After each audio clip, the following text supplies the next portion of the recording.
જો હવે આગળનો પ્રશ્ન છે, પ્રકીર્ણન પામતા આલ્ફા કણો માટે રુથરફોર્ડની સમજૂતી જણાવો.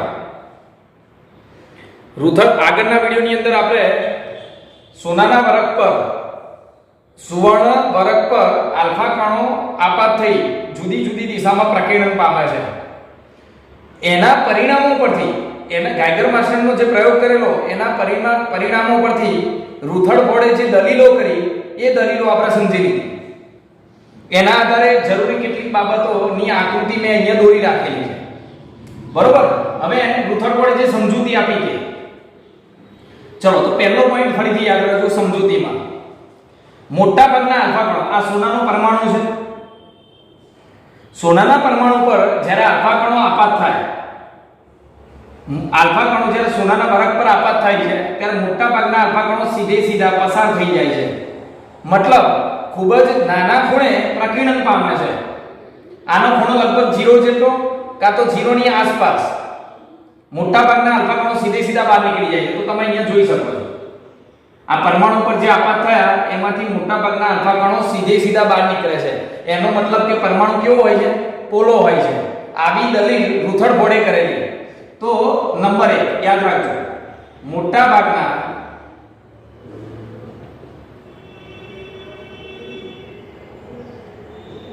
આલ્ફા કણો એ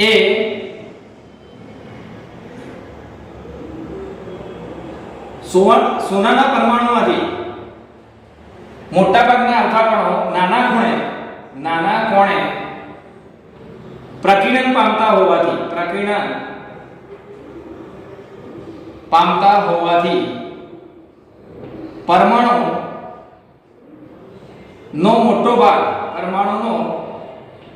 મોટો ભાગ પોલો હોય છે.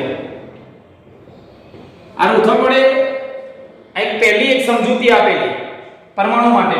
નંબર 2 હવે આગળ જોજો. જ્યારે ઓછા આલ્ફા કણો, બહુ ઓછા એવા આલ્ફા કણો એ શું કરે છે? પાછા વિચલન પામે છે, અથડીને પાછા જતા હોય એવું લાગે છે. તમે જો અહીંયા 8000 માંથી એક આલ્ફા કણ સોનાના વરખના પરમાણુ પર આપાત થઈ પાછો પ્રકીર્ણન પામે છે. તો એના માટે રુથરફોર્ડે શું સમજાવ્યું કે અહીંયા જુઓ, જ્યારે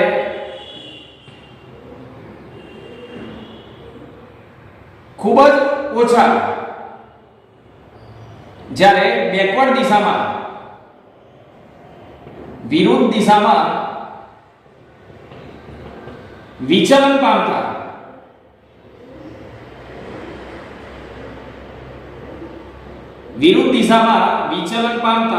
આલ્ફા કણો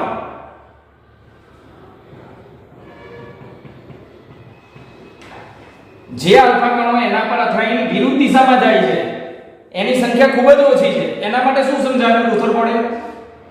વિરુદ્ધ દિશામાં વિચલન પામતા આલ્ફા કણો માટે રુથરફોર્ડે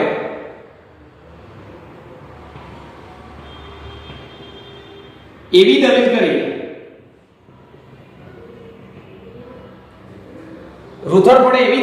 કે પરમાણુનું સમગ્ર દર એ નાના ગોળાકાર ભાગમાં કેન્દ્રિત થયેલું હશે.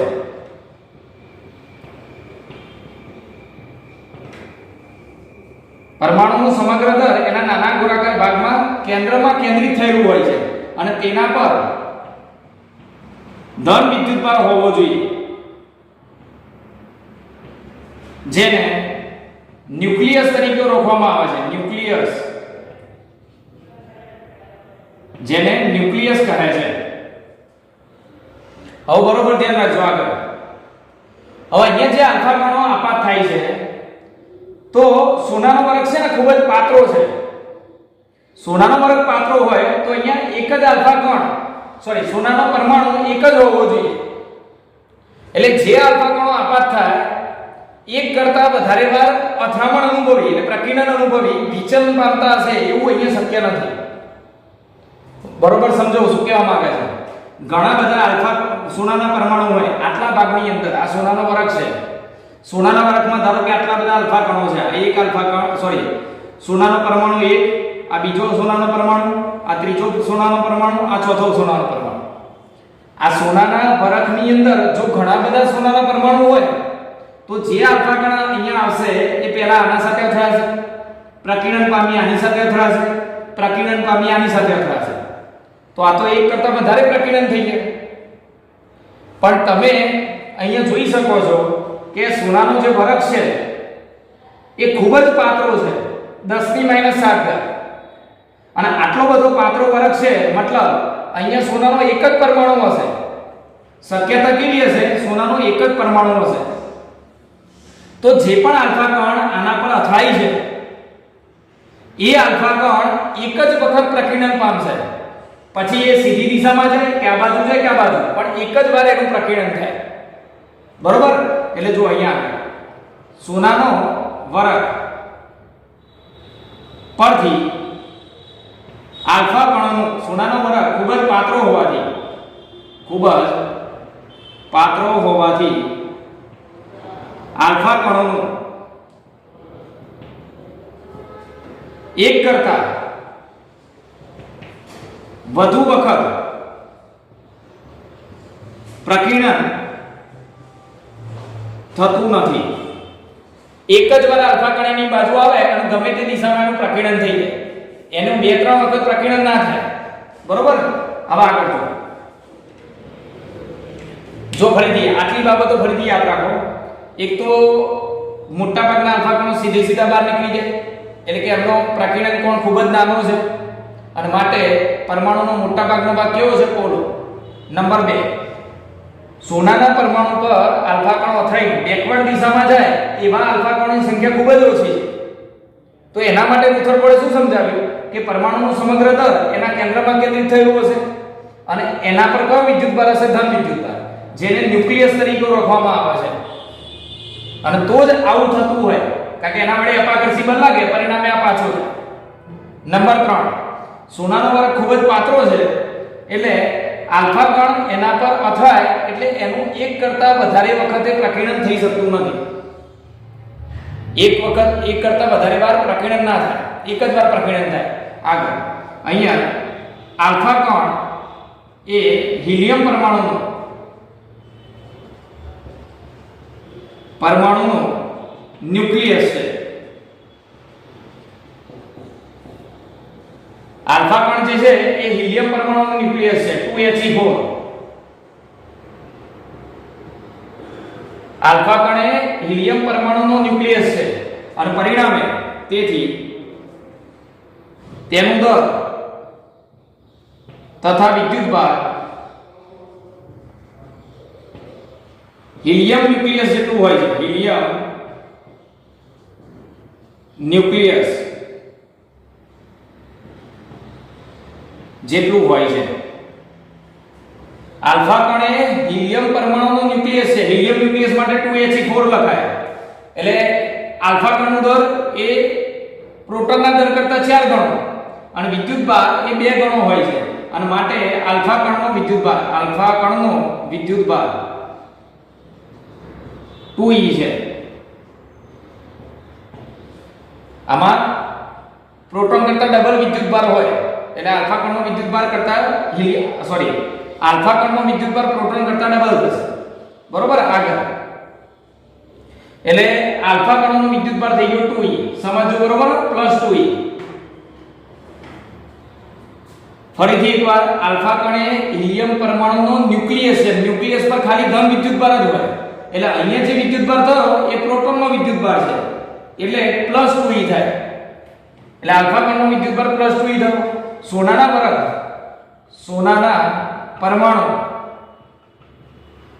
પરમાણુ ક્રમાંક 79 છે.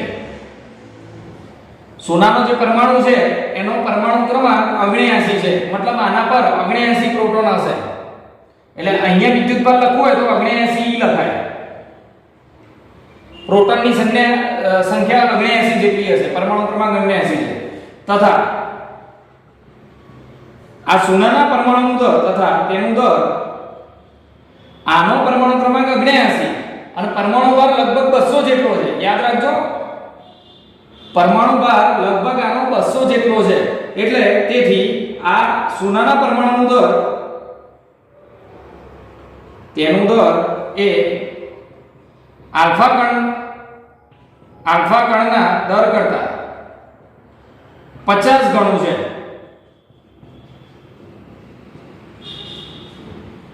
આનું જે દર છે એ આના કરતા 50 ગણું, એટલે આ 50 ગણું વધારે દર ધરાવે છે.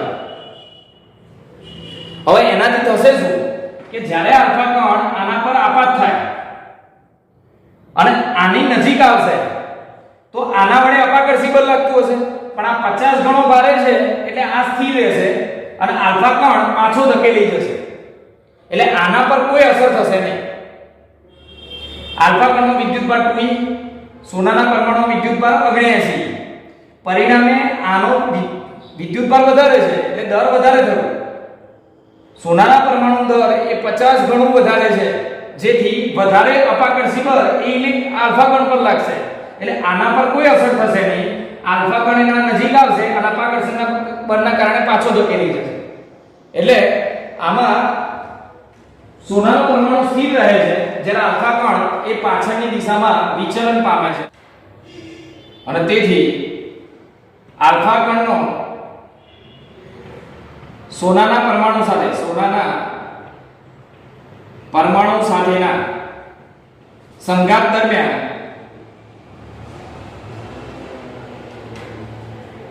સોનાનો પરમાણુ સ્થિર રહે છે અને આલ્ફા કણ એ અપાકર્ષી બળના કારણે અપાકર્ષી બળને લીધે વિચલન પામે છે અથવા પ્રકીર્ણન પામે છે. બરોબર? હવે જોજો આગળ.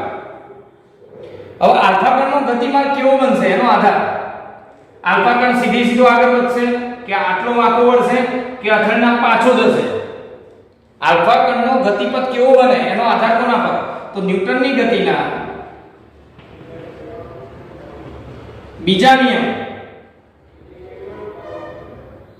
તથા આલ્ફા કણ અને સોનાના પરમાણુ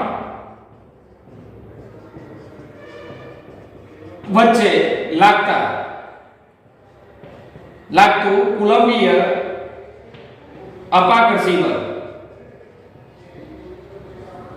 એક તો ન્યૂટનની ગતિનો બીજો નિયમ તથા આલ્ફા કણ અને સોનાના પરમાણુ વચ્ચે જે અપાકર્ષી બળ લાગે એના પરથી અપાકર્ષી બળ પરથી આલ્ફા કણનો ગતિપથ નક્કી કરી શકાય છે. કેવી રીતે નક્કી કરી શકાય સમજો. આ સોનાનો પરમાણુ છે, આલ્ફા કણ અહીંયા દૂર છે. આલ્ફા કણ દૂરથી આવતો હોય તો આના વડે આના પર અપાકર્ષી બળ ઓછું લાગશે અને અપાકર્ષી બળ ઓછું લાગે તો એ લગભગ સીધો બહાર નીકળી જશે. હવે ધારી લો કે આલ્ફા કણ અહીંયાથી આવ્યો આ માર્ગે, તો આની નજીક છે, પરિણામે આના પર લાગતું અપાકર્ષી બળ વધશે અને પરિણામે એ દૂર તરફ ધકેલાશે. એટલે એના કારણે એ આ તરફ વાંકો વળશે. જો આના કારણે અપાકર્ષી બળ લાગે આમ ધકેલાશે અને જે બિલકુલ મધ્યમાં આવશે, જે આલ્ફા કણ બિલકુલ મધ્યમાં આવશે એના પર પ્રબળ અપાકર્ષી બળ લાગશે અને એના કારણે આલ્ફા કણ શક્ય એટલો નજીક આવી પાછો પડશે. એટલે અહીંયા આ બંને વચ્ચે જે અપાકર્ષી બળ લાગે છે એના આધારે આલ્ફા કણનો ગતિપથ નક્કી કરી શકાય છે. હવે ચલો હવે અહીંયા લાગતું અપાકર્ષી બળ કેટલું? તો આલ્ફા કણ અને સોનાના પરમાણુ વચ્ચે લાગતું કુલંબીય અપાકર્ષી બળ કયા સૂત્ર વડે અપાય? F બરાબર k એટલે 1/4π = 0, q1 એટલે આનો વિદ્યુતભાર 2e, q2 એટલે આનો વિદ્યુતભાર 79, કે જો આ બંને વચ્ચે લાગતું અપાકર્ષી બળ કેટલું થાય કે q1 એટલે આલ્ફા કણનો વિદ્યુતભાર એટલે 2e પછી સોનાનો જે પરમાણુ છે એના ન્યુક્લિયસ પરનો વિદ્યુતભાર 79 અને અપન r². બરોબર. તો જે r એટલે શું?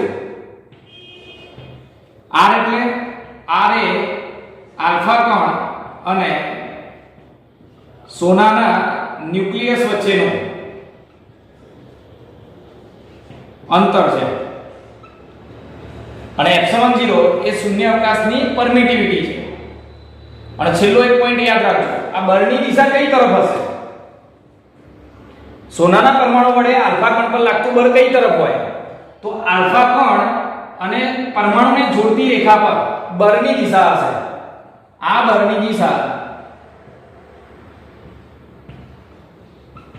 આ બળ કઈ દિશામાં લાગતું હશે? આલ્ફા કણ અને સોનાના પરમાણુ ને જોડતી રેખા પર હોય છે.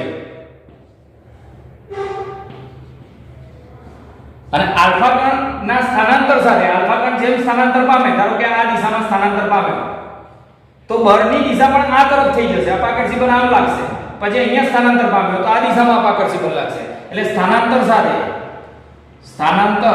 સાથે બળની દિશા બદલાય છે. તો જો ફટોફટ ઝડપથી કહી દઉં છું એકવાર ધ્યાન આપજો. રુથરફોર્ડે પ્રકીર્ણન પામતા આલ્ફા કણો માટે શું સમજૂતી આપી? પહેલું એ કે ખૂબ જ મોટા ભાગના આલ્ફા કણો સીધા બહાર નીકળી જાય, મતલબ નાના ખૂણે પ્રકીર્ણન પામે, એટલે પરમાણુનો મોટા ભાગનો ભાગ પોલો છે. નંબર 2, વિરુદ્ધ દિશામાં પ્રકીર્ણન પામતા આલ્ફા કણોની સંખ્યા ખૂબ જ ઓછી છે. તો એના માટે રુથરફોર્ડે શું કીધું કે પરમાણુનો સમગ્ર દર એના કેન્દ્રમાં કેન્દ્રિત થયેલું છે અને એના પર ધન વિદ્યુતભાર રહેલો છે, જેને ન્યુક્લિયસ તરીકે ઓળખવામાં આવે છે. નંબર 3, સોનાનો વરખ ખૂબ જ પાતળો છે, એટલે એક કરતા વધારે આલ્ફા કણ એક કરતા વધુ પ્રકીર્ણન અનુભવશે એવું શક્ય નથી. એક જ વાર પ્રકીર્ણન થશે ગમે તે દિશામાં. આગળ જો બીજું, આલ્ફા કણો એ સોનાના પરમાણુ સાથેના સંઘાત દરમિયાન સોનાના પરમાણુ સ્થિર રહે છે, કારણ કે આલ્ફા કણનો વિદ્યુતભાર હિલિયમ પરમાણુના ન્યુક્લિયસ પરનો વિદ્યુતભાર છે અને દર પણ હિલિયમ પરમાણુના ન્યુક્લિયસ જેટલું જ છે. એટલે આલ્ફા કણનો વિદ્યુતભાર 2e અને સોનાના પરમાણુનો વિદ્યુતભાર 79e છે. એટલે સોનાનો પરમાણુ આલ્ફા કણ કરતા 50 ગણો ભારે છે. એટલે અહીંયા આ વધારે ભારે છે, એટલે શું થશે કે જ્યારે આલ્ફા કણ આની સાથે સંઘાત અનુભવશે એટલે આના પર કોઈ અસર થશે નહીં. અપાકર્ષી બળના કારણે આ પાછું ધકેલાશે, મતલબ આનું આલ્ફા કણનું વિચલન થશે. અને છેલ્લે ન્યૂટનની ગતિના બીજા નિયમ અને અહીંયા જે કુલંબીય અપાકર્ષી બળ લાગે છે આ બંને વચ્ચે, એના પરથી આલ્ફા કણ કેવા માર્ગે ગતિ કરશે એ નક્કી કરી શકાય. આલ્ફા કણનું ગતિપથ નક્કી કરી શકાય છે.